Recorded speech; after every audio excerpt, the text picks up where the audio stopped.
Hello and welcome to this podcast. I'm here again with the lovely Rachel Mackenzie from Rachel's Vineyard. So thank you for being with us again, Rachel. It's great to be here. I thought today we could maybe discuss the importance of personal testimonies in ending this battle on abortion, both sharing them, giving them.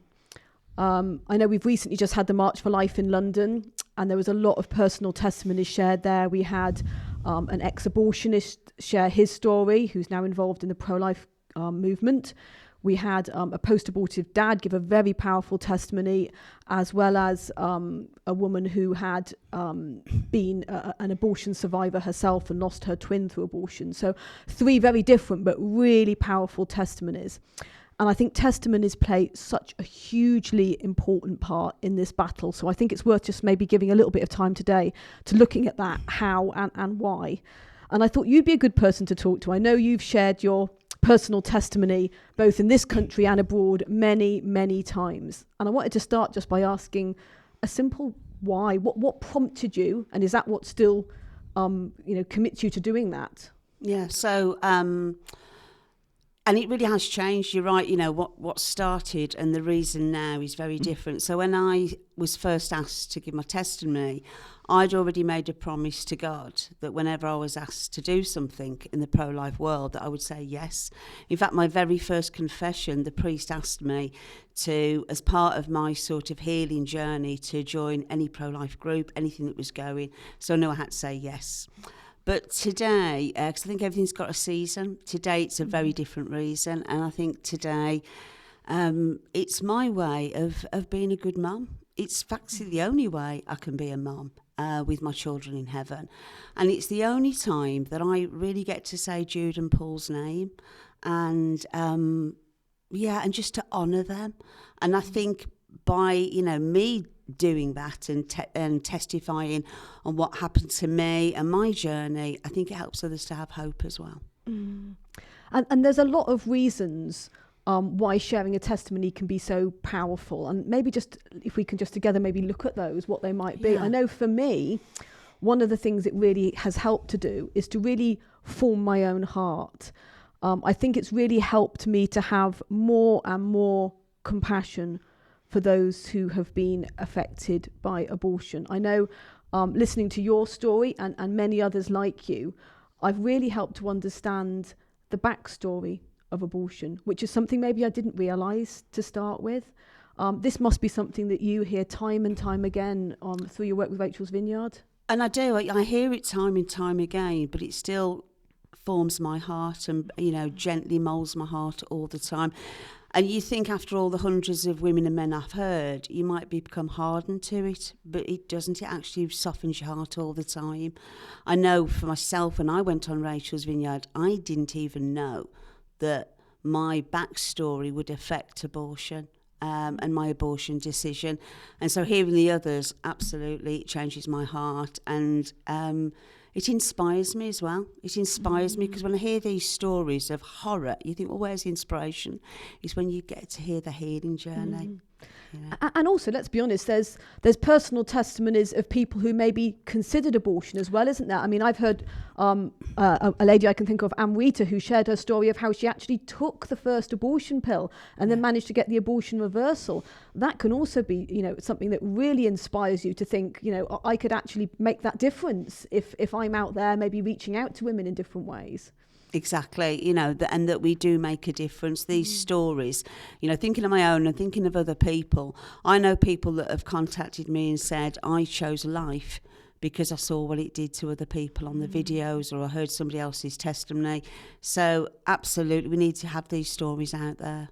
And I think there's that sort of Me Too aspect, isn't there? When somebody shares a story, I know for me, each time I hear a testimony, there's something particular in that testimony that will touch me personally that's maybe different from other people's, and I think there's always going to be something in someone's story that will resonate with someone out there that they need to hear, and they will be thinking, that's me too. It might have been the situation before the abortion, it might be, the kind of process that they went through with their grief, but there'll be something there that touches other people. Definitely. And I think for me, my heart was quite hardened to myself. And I thought, well, you can have one abortion, but how on earth could you get to two? How on earth, then thinking of other people judgmental, how can you get to more? And now recognising through the women and men that come to Rachel's Vineyard that their backstory that made them vulnerable, no wonder they got to 6. No wonder there was a woman that we both know, that has shared a story to us where she's got 15 children that she honours today. And realising through those stories, they were fed a lie, and also that they're responding to repeated abortions is a sign of significant trauma has already took place.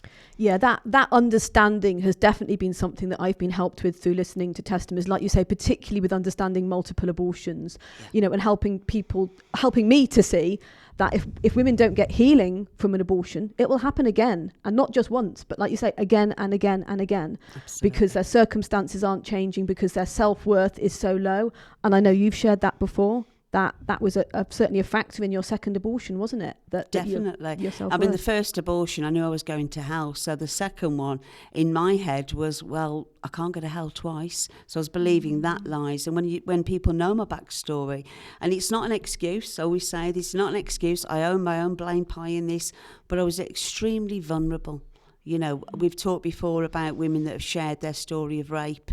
And, this didn't rape them. This didn't make the problem go away. In fact, it added to their already, trauma that they were trying to get over with the rape. So there's a real educational aspect to listening to a testimony. Without a doubt. And I think, again, one of the things that I've learned, the information that I've learned is maybe understanding the backstreet abortions that are happening today, that the modern day backstreet abortions, you know what I'm talking about, like pills by post. Yeah. We've heard stories by women that I know have been on Rachel's Vineyard. We heard Natalia's story. We've heard Kirsty's story that are out there for people to see on the March for Life website. And I think if I hadn't heard those testimonies myself, I wouldn't have realised the anguish that is involved in a home abortion, the isolation that is involved, when they've described in graphic detail what they saw, what they went through. They are the only people that could have really formed my heart in that way to understanding what goes on in a home abortion. Yeah. I think when I just think of, I know there's more testimonies than the post-abortive testimonies, but you can't argue with them because it's their story and they know because they were there. And the anguish and, like you said, the pain that they went to and went through, we need to hear that. We need to hear these stories. And they're not a one-off. There's many, many out there. And I know at March for Life, oh my gosh, the amount of post-abortive people that march, and what does, I always call the devil little red legs, what does he whisper to them? Well, you're a hypocrite. You're a hypocrite. And so hearing these stories allows other people to go, I have a reason to fight the good fight, and it motivates them to join as well. Like you say, that is a hugely important thing. I have been so motivated by testimonies I've heard. I think of Netanya, again, who shared her story publicly and talked about the coercion that was involved. That really helped to motivate me to think, I want to expose these lies that people are being told, the coercion that they're going through, whether it's from people around them or from abortion providers.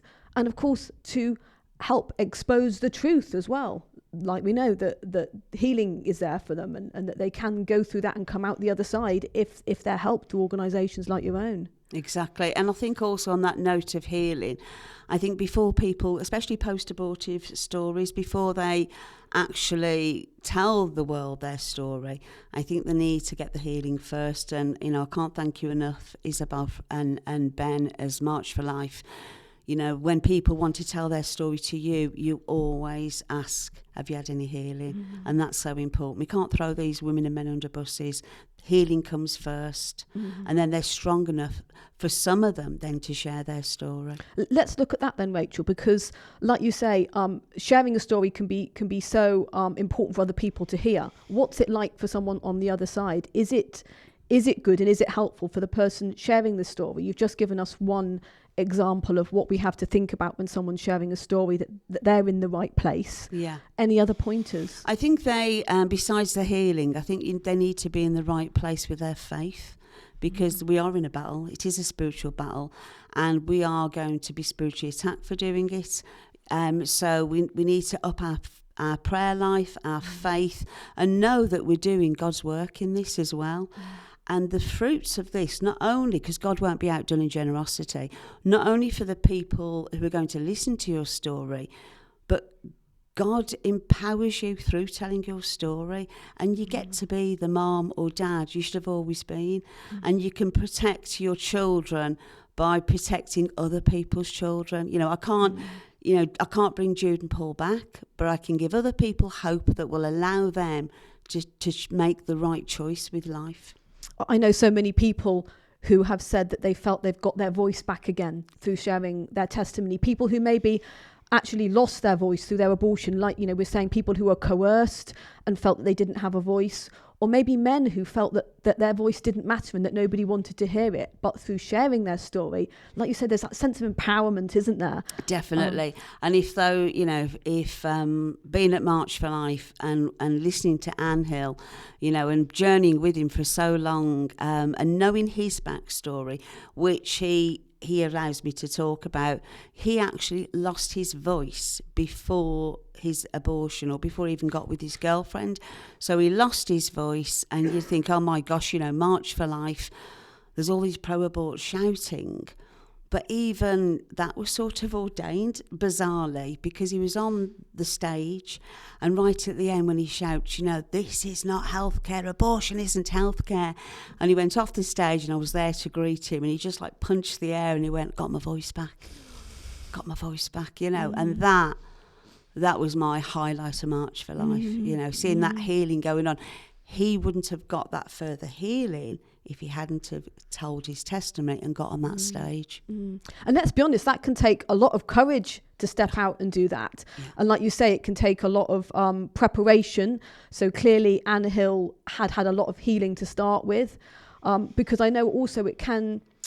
I'm really glad you brought up the bit about being in the right place from your faith perspective, because it can require a lot of humility, I think, to open up and share some of our worst moments with the whole world, Exactly. And I think also, I know that, Rachel's Vineyard's there before and after retreats, and I remember contacting Anne Hill before he gave his speech, and I said, there are going to be people there that don't agree with our point of view.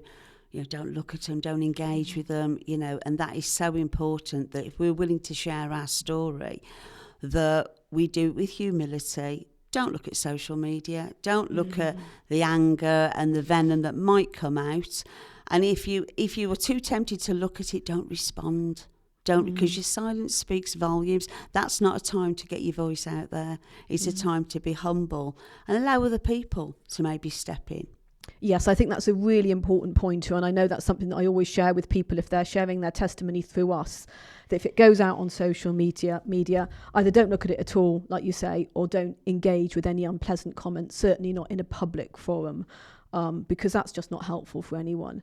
And also I think people need to be aware, don't they, that when they're sharing their story, they're not accidentally sharing someone else's story. So private information, maybe of family members and things like that. We do need to be aware of other people's privacy, even when sharing our own testimony, and be careful who else. It's not our job to tell someone else's story, is it? Exactly. That's really important. And there is ways of sharing your story without other people without bringing other people into it.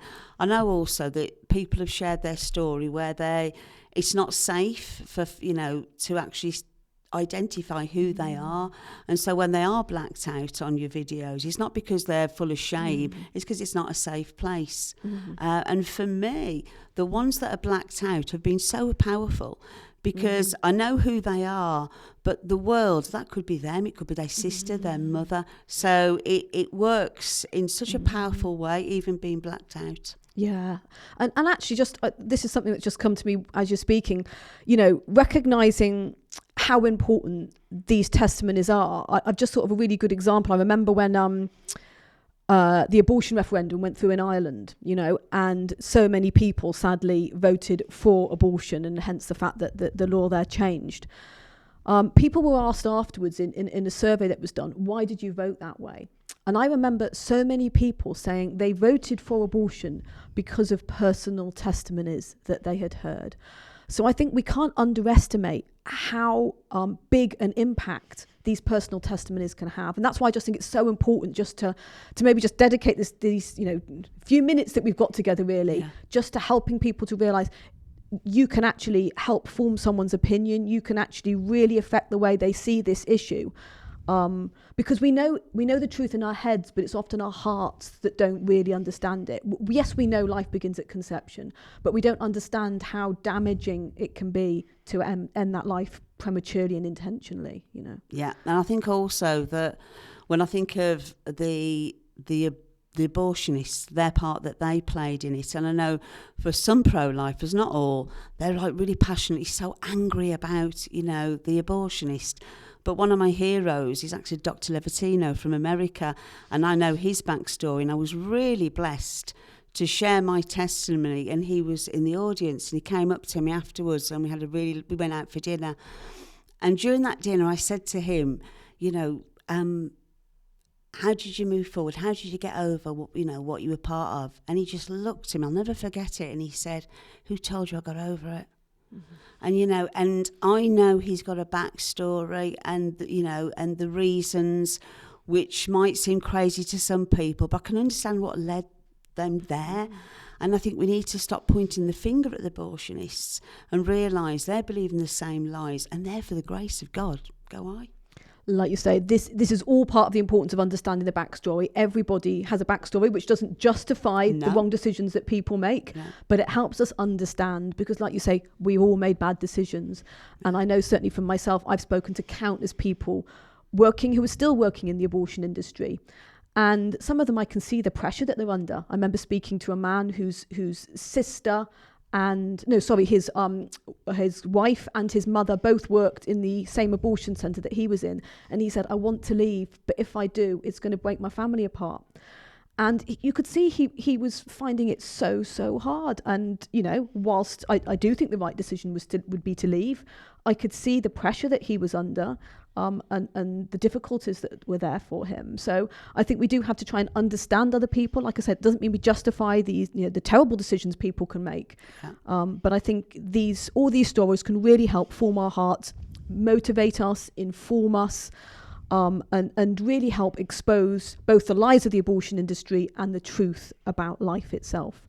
So as we bring this to a close then, Rachel, I want to ask you, have you got a favourite testimony, or a testimony that's maybe particularly impacted you? Is that too difficult a question? Obviously Anne Hill's recently.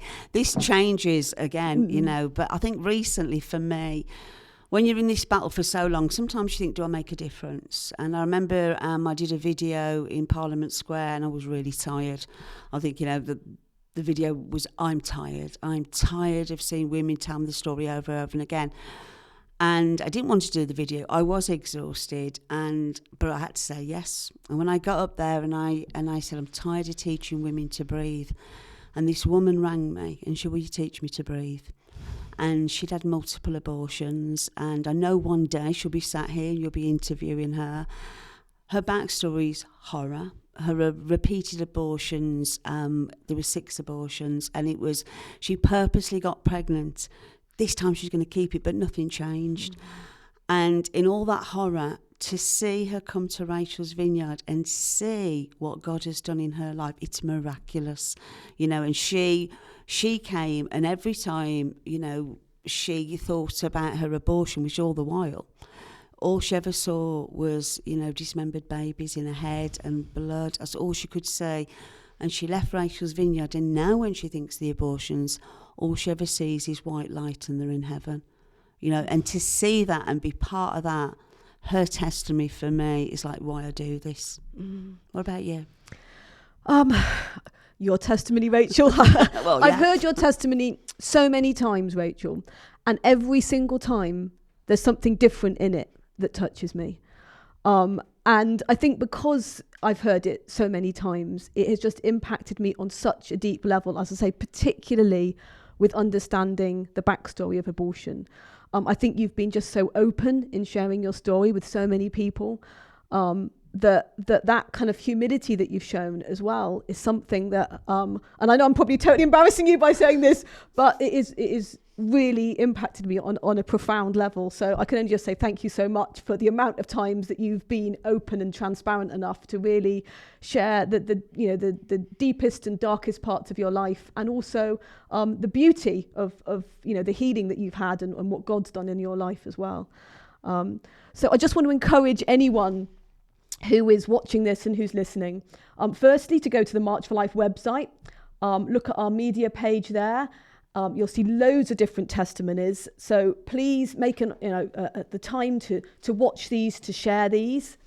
And also, if you're somebody who's got a testimony, if you're somebody who's maybe had an abortion, if you're somebody who's been affected in any way by abortion, please get in touch with us. If you need healing, we can direct you to that. If you're somebody who wants to share your testimony, get in touch with us and we can help you do that in a way that could maybe make a real difference for other people's. So like this and share this, and please subscribe to our channels. Thank you so much.